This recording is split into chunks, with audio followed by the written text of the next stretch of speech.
Happy birthday to Joe Schuster. It's July 10th. It's his birthday. And if anyone remembers, back in October, I did a special episode that just focused on Jerry Siegel for his birthday. And now, the other half of the creative team that brought Superman to life, let's look at Joe Schuster.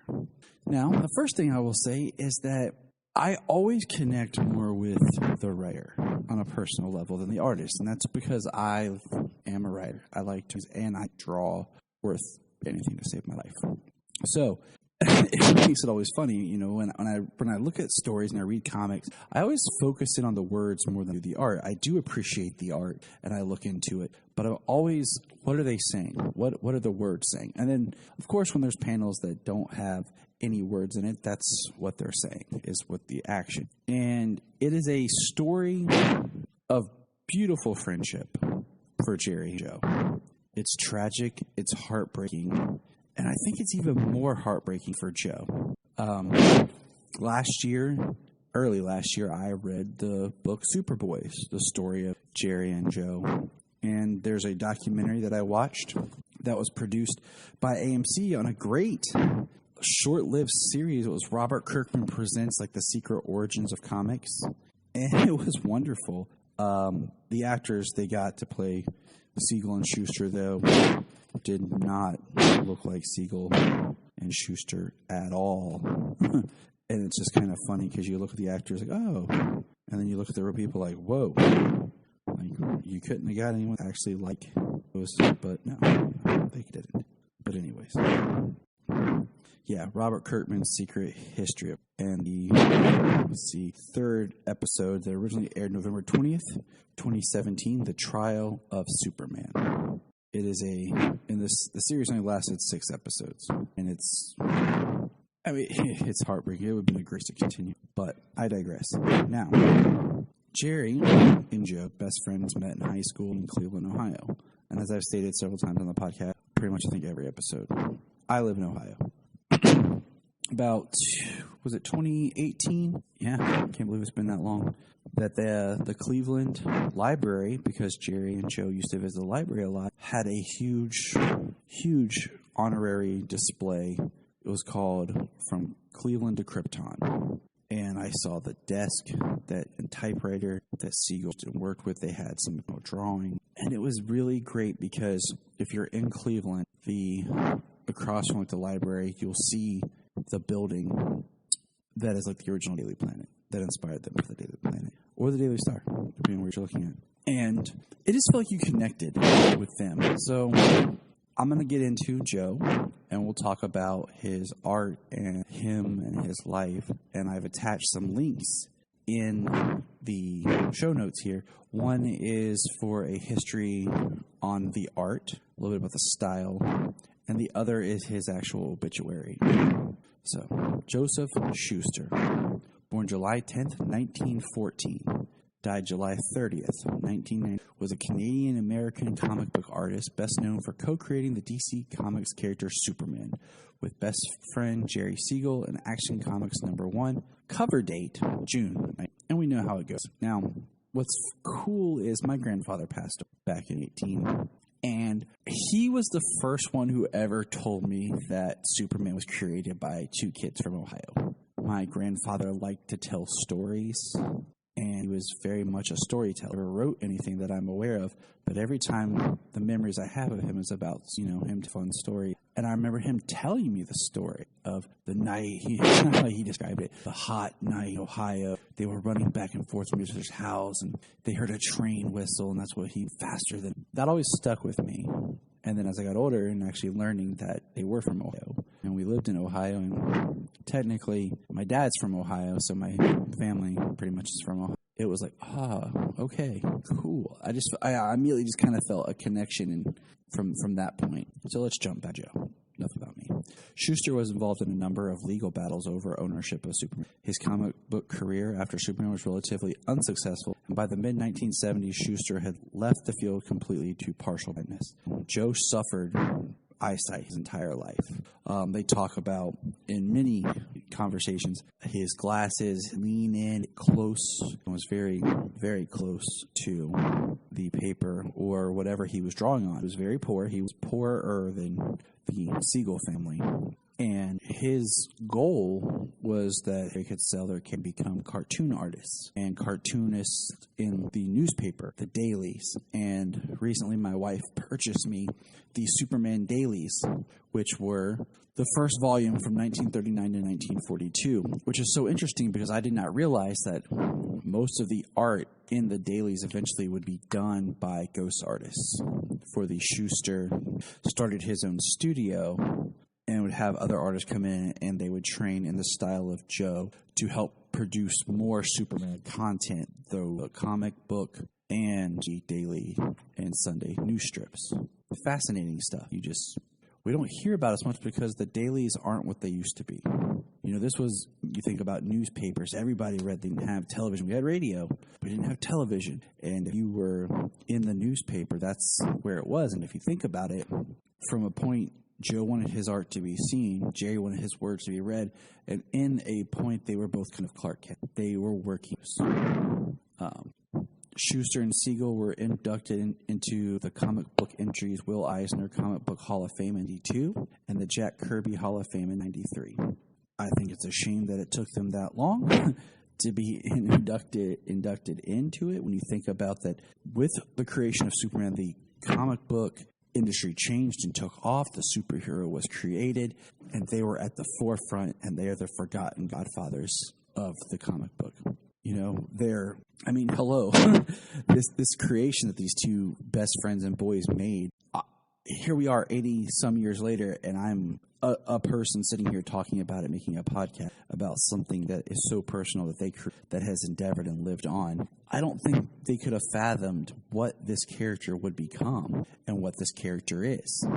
Now, in his early life, Joe Schuster was born in Toronto, Canada, and was of Jewish immigrants. Now, it's important to notice, if you think about the origin and history of Superman, and we won't get into the religious background and iconography of the character, Michael Uslan did a great conversation piece where he talked about the creation of Superman and the fact that it's a Moses story before it was a Christian story that it's kind of be today. Now, his father, Julian Schuster, from Rotterdam, and had a tailor shop. His mother, Ida, had come from the Ukraine. His family, including his sister Jean, lived in Bawhurst, Oxford, and Borden Street. Schuster attended Ricerson and Lonsdale public schools. One of his cousins was comedian Frank Schuster, when he also had a brother named Frank. As a youngster, Schuster worked as a newspaper boy, Daily Star. The Daily Star. The family barely made ends meet, and the budding young artist would take the paper of anything he could find. Now here's a quote from Joe. I would go from store to store in Toronto and pick up whatever they found. One day, I was lucky enough to find a bunch of wallpaper. They were unused and left over from some job. The backs were blank, naturally. So it was a gold mine for me, and I went home with every roll I could carry. I kept using the wallpaper for a long time to write on. Sometime in 1924, when Schuster was 9 or 10, his family moved to Cleveland, Ohio. There, Schuster attended Glenville High School and befriended his late collaborator, writer Jerry Siegel, with whom he began publishing a science fiction fanzine called Science Fiction. Siegel described his friendship with the similarity and shyness. When Joe and I first met, it was like the right chemicals together. And I'm going to pause and ask you, dear listeners, have you ever felt like that, like a creative endeavor? Like, I've played in bands before, and if anyone knows the history of the podcast, for a while I didn't have a co-host. Amazing, filled in, and she did a lot with because the people originally were going to work me back then. Long story. We met James, and that was awesome. Which became my co-host. What's crazy is for as long as this podcast is, James has been on most of it. It's very rare to have episodes James. So having two people come together is it's a spark. It's an amazement that and in music, hearings do some singer and songwriter, guitarists and singers and bears. I guess that happens. So back to the voice. The duo broke into comics at Major Malcolm Nicholson's National Allied publication, The Future, become DC Comics, working on the landmark New Fun, the first comic book series to consist solely of original material rather than using debut swashbuckler Davala, the super crime fighter Dr. Occult, and both of these were in New Fun 5. In a 1992 interview, publisher's future name, he said the two sample strips were not the ones eventually published. One was drawn on brown wrapping, the other was drawn on the wallpaper. DC approved them, just like that. It's incredible. But DC did say, we like your ideas, we like your drawings, but please copy over the stories in good paper. So I got my mother and father to buy some paper. The first drawing paper in order to submit these stories properly to DC Comics. What I find interesting about this quote is my mother and father to lend me the money. Also, that was the first drawing paper. I do appreciate the fact that the company had to submit it properly instead of just like, nope, and not really telling him what on. I do find it interesting that they were working for comics. It wasn't like they weren't doing anything in the minute Superman. No. We won't go into the whole run of the Superman, the fanzine publication of that, but we will get into that. So Schuster modeled the hero Douglas Fairbanks Sr. and modeled his alter ego Clark Kent on a combination of Harold Lois Schuster himself. With the name Clark Kent derived from movie stars Clark Gable and Kent Taylor. Lois Lane was modeled on Joan Carter, a model hired by Schuster, which Joan's story is part of the heartbreak because Schuster liked Joan. He hired, but later would go on to Mickle in 1998. Siegel and Schuster then began a 6-year quest to find a publisher titling the character Superman. And think about that. With all their work they're doing in comics, they have this idea, and it's being rejected. And Slam Bradley, National Allied Publications, did not want Superman. Actually, was purchased. Action Comics #1. And they were given, I think, what would amount to around 200 years. It's sad. It will cause us to sell out, sell our art, lose a part of our soul for a need. Money. When Superman's first appearance happened, Superman's alter ego Clark Kent worked for the Star, named by Schuster after a Toronto employer. Schuster said he modeled the cityscape of Superman's home city in Metropolis on that of his hometown. When the comic strip was issued, the company permanently changed the name to Planet. Now, it is known that Siegel and Schuster had several lawsuits of how the character was exploited, and in 1946, near the end of their 10-year contract to produce Superman story, 10 years, they their basically life achievement. They, dealing with the New York State Supreme Court, that the publisher had validly purchased the rights to Superman, bought the first Superman story. Siegel had transferred all rights to a subsequently judgment found the rights to Superboy, however, belonged to Siegel, in which Siegel and Schuster paid $94,000 for the rights to Superboy. The duo's written agreement acknowledged the rights to Superman belonged. Afterwards, the company removed the byline of Siegel and Schuster from all Superman stories. I mean, yeah. Now, we won't go into how Jerry went on to write, but Joe, he just had their character of Funny Man failed. Joe eventually started drawing underground Sato in New York, and just and he on the streets almost. It's heartbreaking. Now, this is a story. In 1960, when Schuster was living on Long Island, he was reported to be earning his living as cartoon. He was also trying to paint pop art, serious comic strips, and hoped eventually to promote a one-man show in some chic Manhattan gallery. At one point, his worsening eyesight prevented him from drawing, and he worked as a deliveryman in order to earn a living. Now, Jerry Robinson, that Schuster had delivered a package to DC. Embarrassing. He was summoned to the CEO, given $100, and told to buy a new coat and find another. By 1976, Schuster was almost blind at California nursing home. Now, in In 1967, the Superman copyright for renewal, Siegel launched a second lawsuit, which also proved unsuccessful. In 1975, Siegel launched a public campaign in which Schuster participated, protesting DC Comics' treatment of Schuster. The Association of American Editorial Cartoonists president Jerry Robinson was involved in it, along with comic book artist Neil Adams. Both of those names should ring a fan. If you don't know, go look up Jerry Robinson. I'm not going to say any more, just go look. Due to a great deal of negative publicity over the hand of the affairs, and because of the upcoming Superman movie, DC's parent company, Warner Communications, reinstated the byline, dropped 30 years early, and the pair received a lifetime pension of $20,000 a year, later increased to $30,000, plus health benefit. The first issue with the restored credit was Superman 302, August of '76.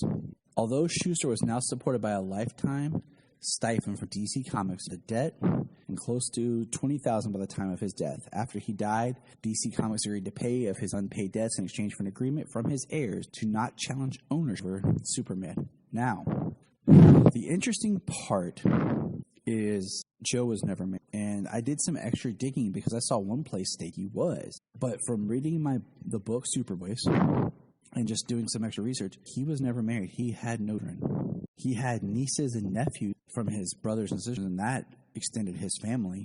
He himself had no wife, and it's very heartbreaking to his stories.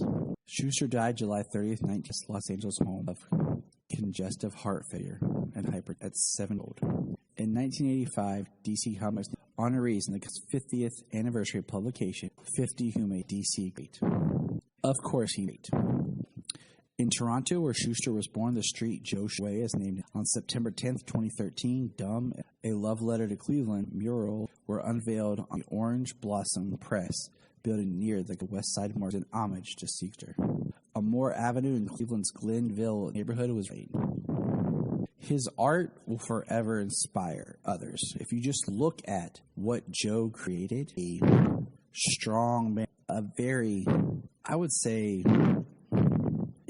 the smile on Superman's face is just unforgettable. That is the character. That is, so anytime I've gotten an argument who claimed to be Superman fan, and this is how the character, this is Superman, this is how he should look. I'm like, I don't see that in Joe's. If you want to know the character, go see what Joe did. That is the most true aesthetic you can get of the character. It's amazing how much the Man of Steel has changed since that first drawing. Looking at it here, the smile on Superman's face, but it's still Superman. Are different. The belt's a little. The shield is really different. The cape is red, but there's no symbol on the back. But there he is, a strong man. How amazing and heartbreaking it would have been to be next to Jerry and Joe. The fact there's just where the character had gone since what it meant. I highly recommend reading the book Superboys. It gets a lot into about the highs that they rode, which were good, really working them. And it also gets into the lows. His art is forever. His culture, a lot. I know I do.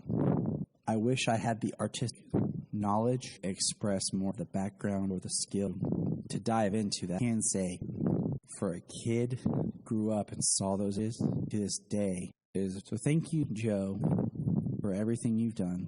Happy birthday.